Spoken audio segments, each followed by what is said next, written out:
estamos en otro video podcast de Pantallas y Escenarios por BCN Radio, la radio de la Biblioteca del Congreso de la Nación. Hoy iniciamos este video podcast de una manera no triste, pero bueno, se va a tratar en pocas palabras de rendirle un homenaje a dos Luis que se fueron al cielo de los artistas. Uno fue Luis Brandoni.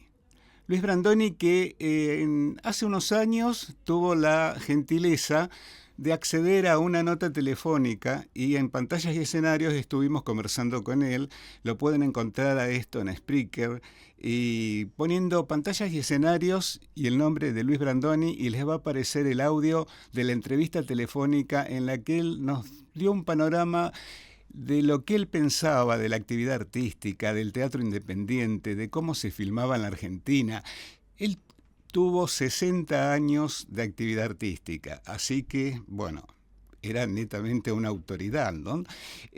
Sus películas, una emblemática en el cine argentino como Esperando la carroza, que quedaron en el acervo popular, ¿no? ¿Quién no dice ahora cuando falta algo y 3 empanadas? O cuando ve a alguien que no tendría que haber hecho lo que hizo, le dice, ahí lo tenés Todas escenas muy emblemáticas de una película que, como les dije, es el ícono del cine argentino. También se fue al cielo de los artistas otro Luis Puenzo.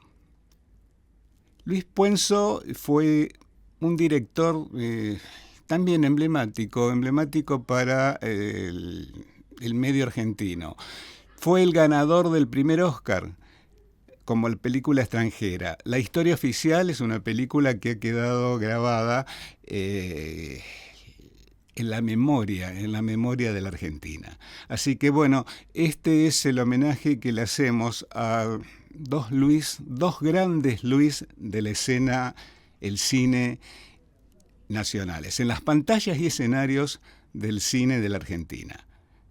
Bueno, y ahora nos vamos a ir a una pausa en Pantallas y Escenarios y seguimos con lo que les tenemos preparado de teatro. BCN Radio, la radio de la Biblioteca del Congreso de la Nación. Lala.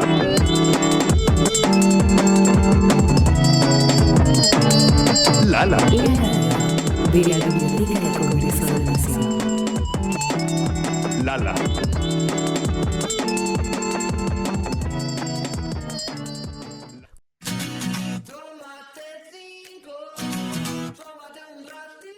¿Tenés 5? Quédate. Soy José Valentino y hoy te traigo 2 propuestas nuevas de la biblioteca que están buenísimas para estudiar, trabajar en equipo o crear contenido. Empezamos con la sala parlante Papa Francisco. Sí, como lo indica su nombre, acá vas a poder hablar. Está pensada idealmente para trabajar en equipo, compartir con otros e incluso hacer videollamadas. Es un espacio para usar libremente.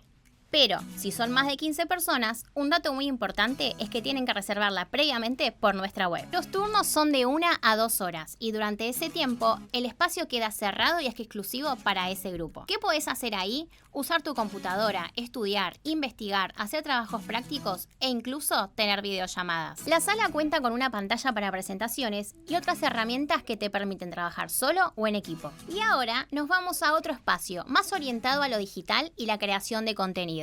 Sí, la sala de streaming Luis Alberto Spinetta.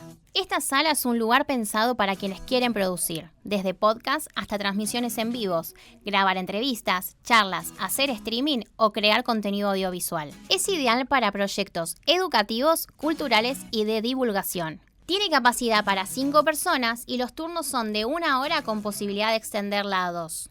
A diferencia de la sala parlante, acá sí o sí necesitas reserva. Para eso, llenas un formulario en nuestra página web contándonos tu idea.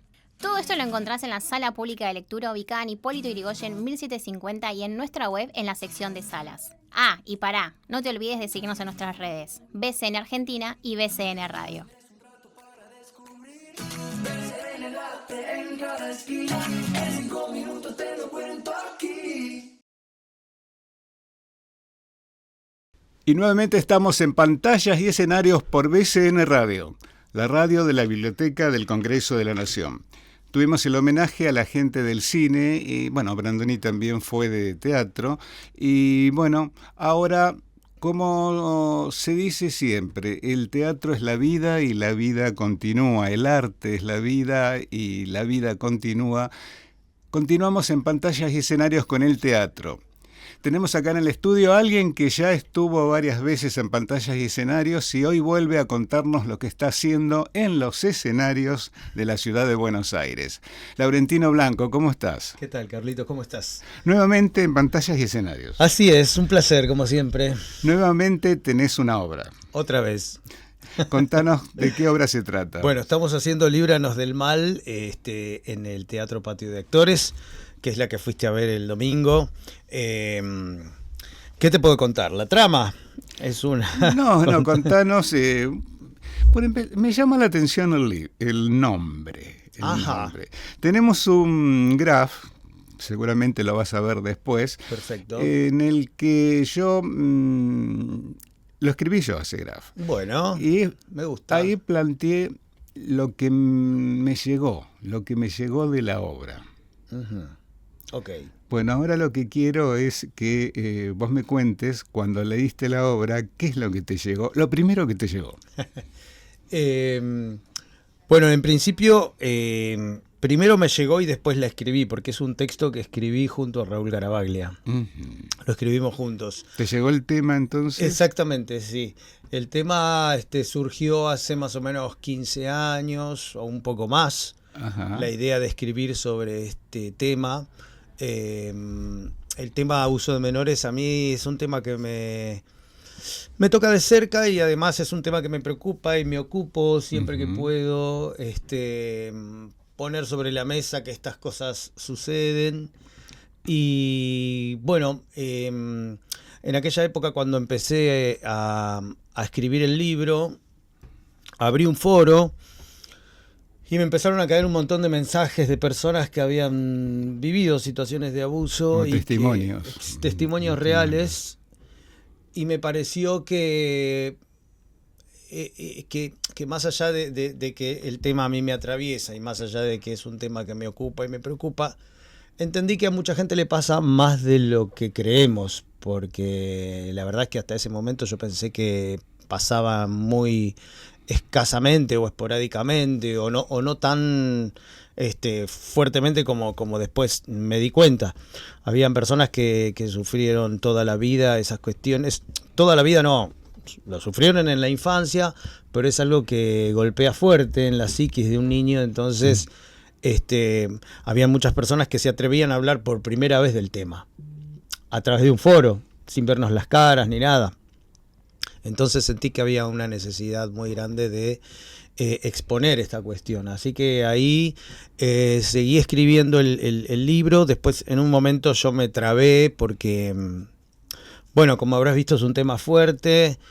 Y en un momento también mi cabeza empezó a cuestionar si era propicio hablar del tema. El escenario es una iglesia y la familia, entonces también me estaba como, digamos, estaba como metiéndome con dos instituciones muy potentes.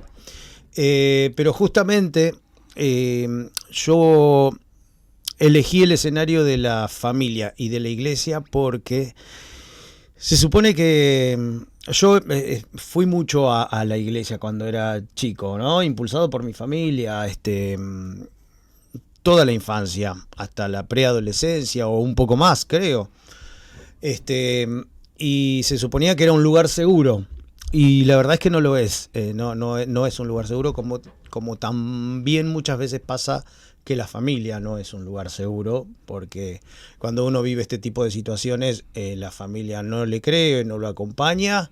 Y después se supone que, bueno, la iglesia, a mí esto de chiquito me llamó la atención. La iglesia es un lugar donde predican el bien, pero lejos está muchas veces, no siempre, ¿no? Pero en muchas ocasiones lejos de hacer el bien y mucho menos de cuidar a un niño. Bien. Y me dijiste que llegaste a un punto como que te trabaste Sí. en el desarrollo de la obra. Ujú. Ahí fue cuando convocaste a alguien para que escribiera con vos. Exacto, esto arrancó en el 2015. Yo en el 2018 conozco a Raúl Garavaglia, con quien hicimos el Che y yo. Sí. Él sí, había sí. escrito el libro también. A mí me parece que Raúl tiene, más allá de una visión de la apuesta muy, muy potente, que me encanta, una manera de escribir poética, y yo sabía que él iba a poder desarrollar todo esto que a mí me quedó trabado, digamos. Entonces empezamos a trabajar juntos. En principio yo le pasé la idea, él escribió un primer acercamiento al libro, y a partir de ahí empezamos a trabajar juntos. Y el año pasado decidimos, bueno, es momento de llevarla a la escena. ¿Vos ya habías escrito algo antes de convocarlo? O... Sí, yo había escrito parte del libro. Ujú. ¿Y Todo- él escribió aparte?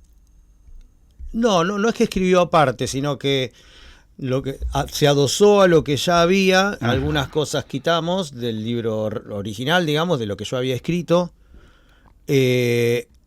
Y él armó como otra estructura y otra manera de decir, ¿no? Porque por ahí yo soy un poco más coloquial y tiro las cosas como me parece que son. Y él tiene una manera más poética de decir. Entonces, Claro, porque tienen que llegar a la escena, al teatro. exactamente, tiene que llegar a la escena. Hay escenas que pueden ser muy fuertes, sin embargo, gracias al texto, como lo trabajó, y el peine que le pasó Raúl, está dicho de una manera más poética. Entonces por ahí se ve que la escena es fuerte, pero no choca tanto, digamos, no te toca, viste, puntos bajos, no tiene golpes bajos. Claro, Entonces, porque a veces el golpe bajo no es efectivo. y la mayoría de las veces el golpe bajo no es efectivo, decís, no es necesario. Ya me parece, por eso, viste, el tema era muy delicado, y de hecho trabajamos un montón en el texto, porque escribíamos y borrábamos, viste, decíamos, esto está bien que lo digamos. Queríamos ser muy cuidadosos, por esta cuestión de que el escenario es una iglesia. Y la verdad es que no queríamos generalizar, porque no nos parece que sea una cuestión generalizada. Que sí sucede, claro, pero lo que más nos importaba era transmitir que muchas veces las instituciones, las grandes instituciones como lo son la iglesia en este caso, la familia, la escuela, los clubes, donde asisten muchos niños, terminan teniendo este tipo de situaciones de abuso. Y realmente a mí me preocupa, porque se rompe la cabeza de los niños, se rompe de una manera tremenda, y después volver a unir esas piezas muchas veces es imposible, y otras veces cuestan por lo menos media vida, y algunos no logran ni siquiera poder charlar del tema. ¿Y cómo trabajaron? Más que preguntar cómo trabajaron, es cómo surge la idea de que hagas varios personajes, que sea un unipersonal, porque tenés más exigencia actoral. Sí, la verdad que sí. ¿Cómo surgió esa idea? También surgió antes que nada la idea de que sea un unipersonal. Siempre lo pensé así. Desde que surgió la idea fue, para mí esto es un unipersonal. Me costaba aceptar que otra persona o dos personas, lo que fuera que conformen el elenco, pudieran entender o tener la visión que yo tenía de este tema. Ajá. Entonces no me quería arriesgar a eso. Y de hecho, cuando Raúl ingresó a escribir conmigo, me dijo, vamos a hacerlo de dos personajes. Dije, no, de ninguna manera. Él me propuso otro personaje. que haya otro personaje, o personaje. que haya varios personajes. Y le dije, no me parece. O sea, para mí la concepción fue así, y yo, más que nada, me pasaba esto. Yo lo que quería transmitir es cómo se siente uno envuelto en esa cosa tan macabra, ¿no? Donde es la mentira, donde es el tener que callarse. el no entendimiento de lo que está sucediendo, porque muchas veces pasa que uno no entiende lo que sucede, no lo entiende. Entonces no sabía yo si eso, y me voy a quedar con la duda, si eso era posible unir a dos o más personas transmitiendo realmente desde las entrañas esto que yo quería provocar en el público. Ujú. Porque más allá del texto y la apuesta, que por supuesto todo lleva y conlleva a que el público viva lo que vive, había algo que a mí me parecía que yo no lo podía explicar y todavía no lo puedo explicar aún actuándola, que me sucede y que se genera en el ambiente entre el público y la escena. Claro, cada espectador va a tener su propio relato. Completamente. Pero había algo importante que tiene que ver con la opresión, con el no decir, con esa cosa oscura, ¿no? La oscuridad que te envuelve, el no entender. Y la verdad es que no sabía cómo transmitirlo si no lo ponía en el cuerpo. Y eso es lo que me pasa función a función. Ni siquiera sé cómo, digamos, por supuesto antes de estrenarla yo tenía muchas dudas y mucho miedo sobre este espectáculo. Pero ya desde la primera función fue un buen recibimiento del público y esto que vos notaste que sucede en la obra, ¿viste? Parece como si nos metiéramos todos adentro de un tubo. Uh-huh. Y de una historia tan lúgubre, tan macabra, y a la vez tomando conciencia de que a veces de todo lo que vive una víctima y de cómo puede llegar a pensar también un victimario, ¿no? O qué puede llegar a sentir un victimario también. Porque digo, no es de un lado solo, digo, lamentablemente los victimarios seguramente han atravesado situaciones similares. Hasta ahí toda la parte argumental. Ahora me parece que hablábamos, cada espectador se lleva su relato o aprehende lo que aprehendió de la obra, pero también hay algo que llevándolo al ámbito teatral no se puede soslayar, que es el esfuerzo físico que tenés en escena. Sí. Porque tenés movimientos continuos. Completamente, sí. Vos sabés que yo de eso no me di cuenta hasta que... ¿Cómo trabajaste eso? Creo que la base puede haber sido entrenamiento, pero ¿cómo lo fuiste manejando? La verdad es que... ¿O te llevan los personajes a determinada... Sí. a una actividad tan intensa? Yo creo que sí. Mira, estos últimos años yo estoy leyendo y estudiando mucho al actor consciente, ¿no?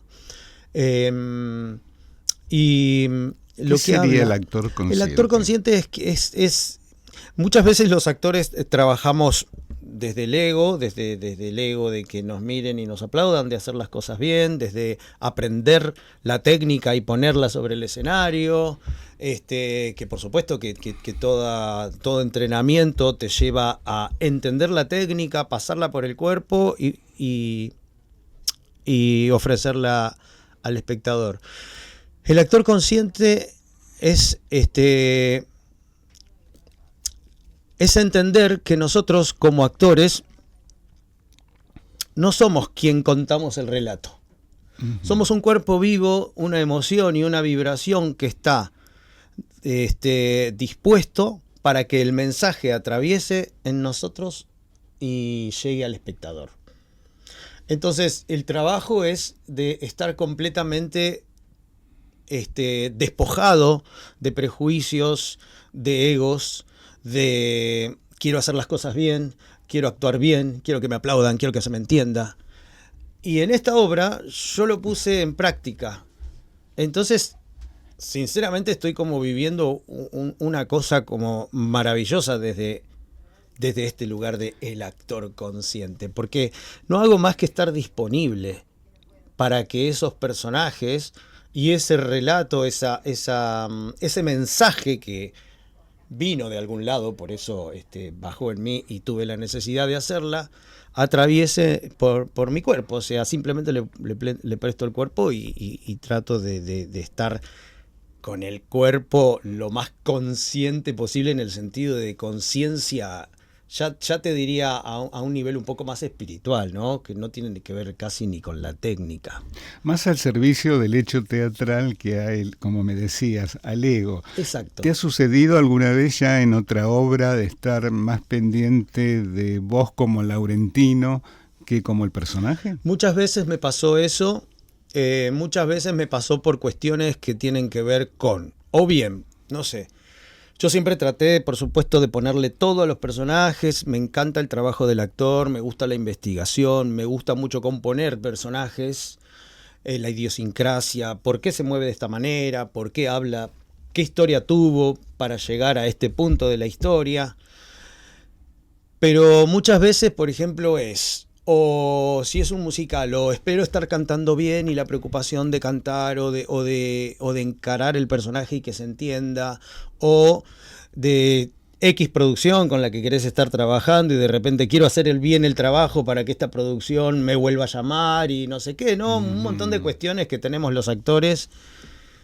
Y esta vez lo encaré desde otro lugar y dije, estoy tan fascinado con esta cuestión del actor consciente que...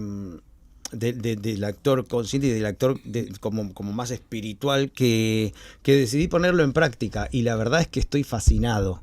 ¿Cuánto tiempo te llevó preparar los personajes? Porque haces más de uno. Sí, en principio te digo la verdad, fue muy difícil porque nosotros arrancamos más o menos en marzo del año pasado a investigar, a escribir y reescribir el texto una y otra vez. A probar cómo vamos a llevar adelante, porque vos imagínate, o sea, de repente estás solo. Uh-huh. Sin embargo, en la historia existen otros personajes que o los hago yo o uno de mis personajes tiene que hacer aparecer ese personaje que no está y que necesitamos que el público lo vea. Eso fue como lo más difícil para mí, porque si bien yo me metí en esa locura de poder construir ese personaje que está interactuando conmigo, yo no sabía si el público lo iba a recibir. Entonces muchas veces mi pregunta es, ¿pero vos ves a los personajes que están ahí conmigo? Porque yo los veo, pero no sé si vos los ves. Y me dicen que sí. Entonces, eso para mí fue lo más difícil. Y nos llevó desde marzo hasta diciembre del año pasado, cortamos en enero y después ya en febrero, de febrero a marzo que estrenamos de este año, fueron ensayos y ensayos. Pero debo confesarte que hasta el día que estrené, yo no sabía si esto se iba a ver como realmente se está viendo y no sabía tampoco si era capaz de llevar una cuestión así, ¿no? Porque no deja de ser un experimento para mí. Esto de ponerme en ese lugar de, bueno, soy un cuerpo, punto. Soy un cuerpo y un alma y un espíritu que... En este caso de varios personajes. De varios personajes, sí. ¿Cómo es esa transición? ¿Cómo sentís de estar en un personaje, pero inmediatamente, sin siquiera un segundo, tenés que estar en otro? Es entender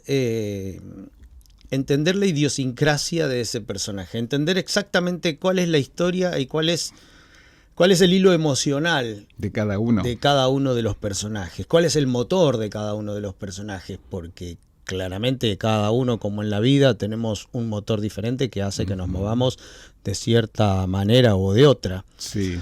Entonces me parece, yo siempre le presté mucha atención a eso, ¿no? A la idiosincrasia de los personajes, a la manera de pisar, a la manera de mirar. Y entonces desde ahí voy construyendo la línea argumental de cada personaje. Porque si bien nosotros contamos, bueno, acá justamente en esta obra, Juan Cruz, que es uno de los personajes, está desde que era niño o preadolescente, pasa a ser un muchacho de unos entre 17 y 20 años y después es el adulto. Es un personaje permanente, en el que entrás y salís. Exacto. Varias veces durante la representación. Sí, entro y salgo por varias razones. Primero porque tengo que interpretar otros personajes que conviven con él, o que interactúan con Juan Cruz, Esteban en este caso, y después porque también el personaje de Esteban, que es el mismo niño que después se hace adulto, es el que relata la historia. Entonces hay como varios puntos ahí. Primero, el momento presente, en el relato con la gente, el recuerdo de cuando era niño, o no es un recuerdo, es como vamos hacia atrás, como en las películas de cuando era niño, y después algunas cuestiones de la adolescencia. Como Entonces, flashback. Como flashback. Entonces, es tan rápido el cambio que lo que tuve que trabajar es justamente eso. Primero la línea argumental del personaje y después fraccionarlo para que entren otras líneas argumentales dentro de ese personaje. La verdad es que ahora lo hago y no me doy mucho cuenta, digamos, del esfuerzo de la técnica. Lo siento el domingo cuando o al otro día de la función, que la verdad, te digo, me siento tan agotado que evidentemente está como el cuerpo, como te digo, al servicio, y en el momento no me doy cuenta que subo, bajo, que cambio, que encorvo, que... Claro, imagínate, todos los personajes tienen una postura diferente y además una emocionalidad diferente. Yo termino destruido después. ¿Y cómo los ensayaste? ¿Por separado o fuiste haciendo todo secuenciado? Sí, fue todo secuenciado. En principio fue escena por escena y después tuve que unir esas cuestiones.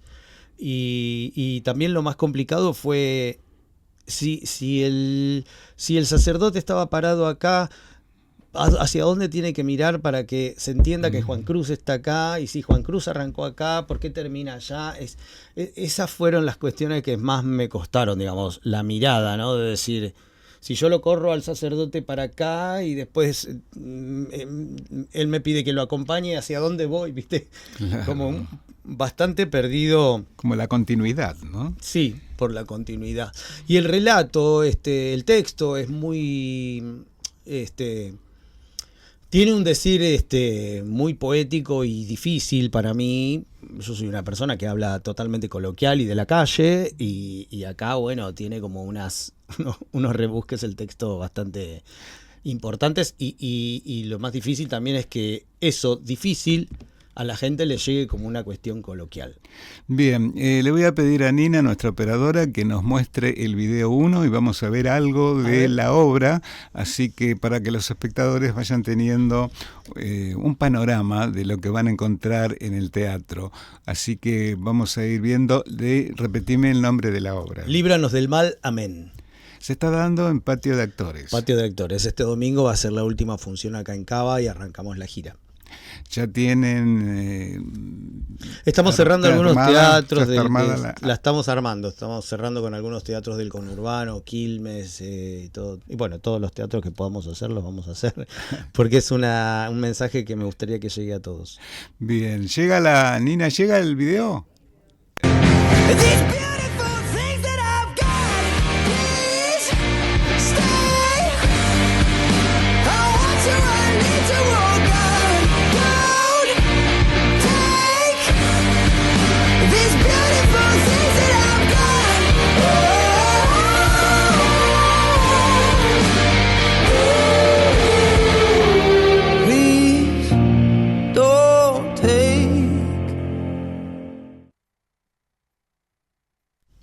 Bueno, ahí te vimos correr, saltar, brincar, darte Real. vuelta, poner una máscara. Bailar, viste que pusimos un también pequeño momento de musical porque nos parecía tan denso, tan pesado, que digo, estábamos buscando una escena que relaje un poco esta tensión que se genera, y bueno, ahí tengo como un costado musical que me gusta, y decidimos poner este pedacito de musical, que no vamos a spoilear para que la vean, pero tiene que ver también con la historia. Se escuchan otras voces también. Sí, claro, tenemos la voz de uno de los sacerdotes, de Luciano Cáceres. Después está Ernesto Claudio y Gabriela Litt, que ellos son pareja y hacen de mis padres cuando yo soy niño. Después está justamente quien hace la voz de Miguel, que es un amigo del protagonista, que lo hace Eral Rodríguez. Martín Rodríguez y Gerard Flores, que viven en Los Ángeles, dos actores que también se coparon y me mandaron las voces de allá. ¿Grabaron allá? Sí, grabaron Ajá, allá ajá. y los coacheábamos desde acá, viste que el Zoom es maravilloso. O sea, los dirigían por Zoom. Exactamente. Yo en mi casa, Raúl en su casa y después, bueno, Martín Rodríguez es un actor que trabajó en la primera temporada del Barro, tuvo el personaje del hijo de Rita Cortese. Y él vive en Los Ángeles y como tengo mi mejor amigo en Los Ángeles que también es actor y cantante, bueno, se juntaron en el estudio de grabación y nos mandaron las voces, los dirigíamos de acá. ¿Ya se había pensado eso? ¿Cómo surgió esa idea de dirigir a alguien por Zoom? Bueno, en verdad fue un tema, viste, buscar las voces. Yo al primero que le hablé fue a Luciano Cáceres y él con todo gusto me dijo, sí, olvídate, contá conmigo. Él estaba haciendo la gira no me acuerdo. De su unipersonal. Sí, de su unipersonal, pero no el nuevo, el anterior. Sí. Y me dice, olvídate, llego a Buenos Aires y grabamos. Así que ahí fuimos a un estudio de grabación, lo grabamos. Después era el Rodríguez, que también vive acá, fuimos a un estudio de grabación, lo grabamos. Ernesto, Claudio y Gabriela estaban en Mar del Plata, nos mandaron los audios a través de WhatsApp. Y ¿A ellos no los dirigieron?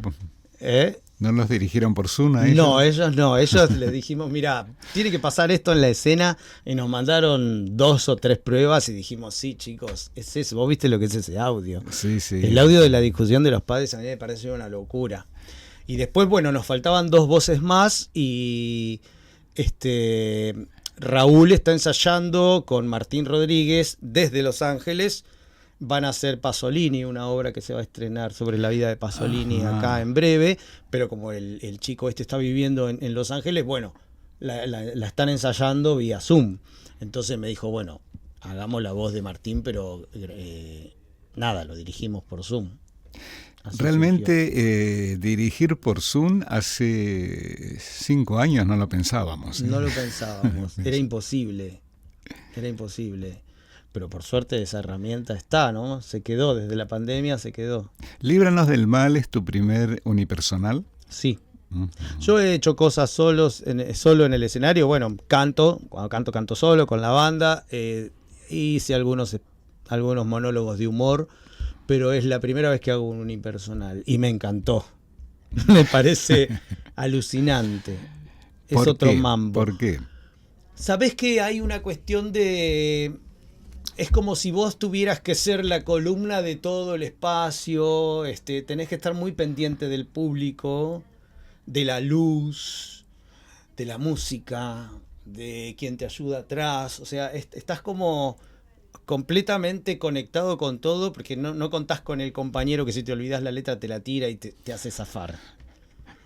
Todo depende absolutamente de vos. Y si bien es una tarea pesada, me pareció alucinante. ¿Cómo estudias la letra? ¿Con movimientos en una mesa? Depende, vos sabés que no tengo una manera de hacerla. Esta letra me costó muchísimo. Hay otros textos que no me cuestan nada, que solamente lo leo y después lo voy pasando y lo incorporo rápido. Esta la leía, después la estudiaba, la pasaba con el cuerpo, no me quedaba en algunas partes, volvía. Fue costoso, pero salió. ¿Cómo manejás la parte? Tenés que hablar y tenés que moverte. Un movimiento bastante intenso en algunos momentos, como lo vimos recién en el video, con saltos y corridas. Sí. ¿Cómo manejás la respiración para poder hablar? Bueno, buena pregunta. Simplemente, justamente lo que te decía, siendo consciente de tu instrumento, ¿viste? Uh-huh. Hay una escena que es donde yo salgo corriendo a la calle. Esa escena, imagínate, yo ya tengo 50 años, o sea, yo no me lo creo, pero los tengo y me doy cuenta cuando me pasa esto. O sea, yo en mi cabeza tengo 20. Pero claro, el cuerpo empieza a sentirlo y ahí después de esa escena digo, ay por Dios, no puedo respirar. Pero nada, el público no lo tiene que notar. Es controlar la respiración y seguir con el personaje. ¿No planteaste en algún momento con el director algunos segundos de descanso? Mirá, sabés que no. Vos sabés que yo estoy muy al servicio de lo que hay que hacer. O sea, cualquier cosa con tal de que salga como yo creo que tiene que salir, ¿no? Y como creo que el director lo pide. Soy muy respetuoso de las marcaciones del director, pero como acá, digamos, la cabeza somos los dos y los dos decidimos, a mí me pasa que, por ejemplo, hay una parte en que me muero de sed y digo, bueno, me dijeron, ¿podés tener un vasito de agua? Digo, no tiene nada que ver un vasito de agua, no tiene nada que ver que yo salga para tomar agua, no tiene nada que ver. Pero estás solo, sí, pero la escena, imagínate que, ¿por qué voy a salir tomando agua? Porque el actor está cansado o tiene sed, no me parece, porque me parece que todo lo que ponemos en escena tiene que ser bien utilizado. Si está en escena, se utiliza. Si no está, no va a estar. O sea, cada cosa que ponemos en escena tiene que contar algo, tiene que tener un porqué. Ese es como nuestro leitmotiv. Me comentabas que están armando la gira. Sí, sí. La verdad es que acá hicimos una temporada muy corta. Viste que los teatros están explotados. Sí. Me costó muchísimo conseguir sala y nos habían dado 5 funciones ahí en el patio de actores. También necesitábamos una boca de escenario grande, que sean los techos altos por las características del espectáculo. Y bueno, me dieron 5 funciones, las agarré y después vino bien, entonces bueno, nos extendieron 3 domingos más que se habían liberado y ahora ya cortamos, se viene el Mundial, vamos a dedicarnos a preparar la gira y a salir a hacer funciones por el conurbano. ¿Dónde se puede contactar la gente con la compañía de Líbranos del Mal?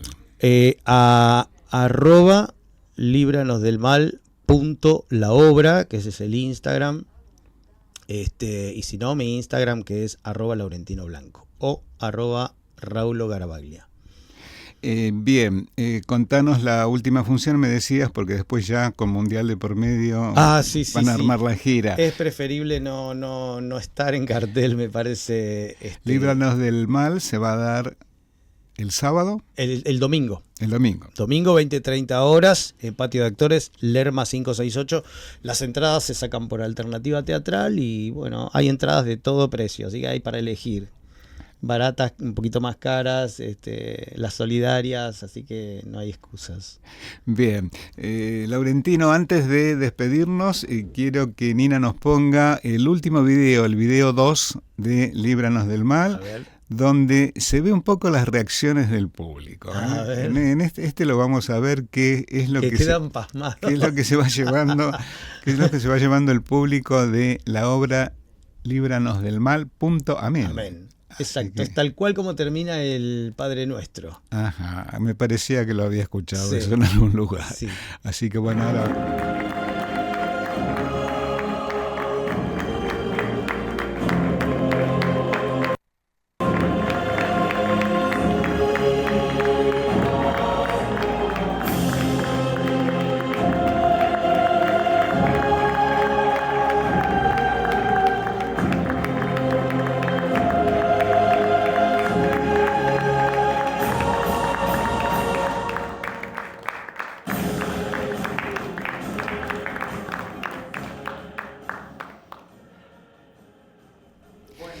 Líbranosdelmal.amén. Amén, sí. Todo junto, no sé cómo lo preferís. Líbranos del mal, amén. En verdad se iba a llamar Líbranos del mal, pero por una cuestión de derechos tuvimos que agregarle amén. Los derechos. Laurentino Blanco, te agradezco muchísimo que hayas pasado por Pantallas y Escenarios para contarnos sobre esta obra. Gracias a vos, Carlitos, por siempre. Así que, bueno, este fue otro video podcast de Pantallas y Escenarios por BCN Radio, la radio de la Biblioteca del Congreso de la Nación. El equipo de este podcast estuvo formado por Juan Martín, Nina Pepe, Lucas Navas, Mariana Salas. En pantallas le van a poner las redes para que se comuniquen con nosotros y en la conducción, Carlos Herrera.